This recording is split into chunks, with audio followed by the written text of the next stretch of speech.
বহুত উৎপাত কৰি আছে এইকেইদিন মানে গোটেই গাঁৱত মানে উৎপাত কৰি আছে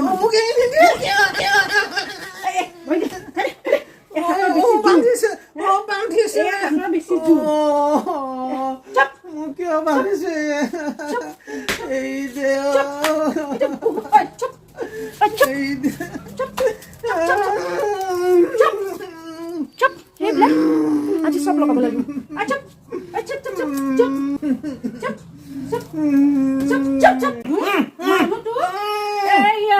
আজি দুদিনৰ পৰা বিচাৰি আছো ৰং খালিব লাগিব আজি পাইছো নহয় ভিডিঅ' বনা আপোনালোকৰ যদি কোনোবা ৰং খালা ঘৰত যদি পলাই নহয় এই চিষ্টেমটো কৰিব একদম পাহৰি নাযাব ধৰি বন্ধি মানুহক ৰং খালিব বুজিছা নাই হেপী হলি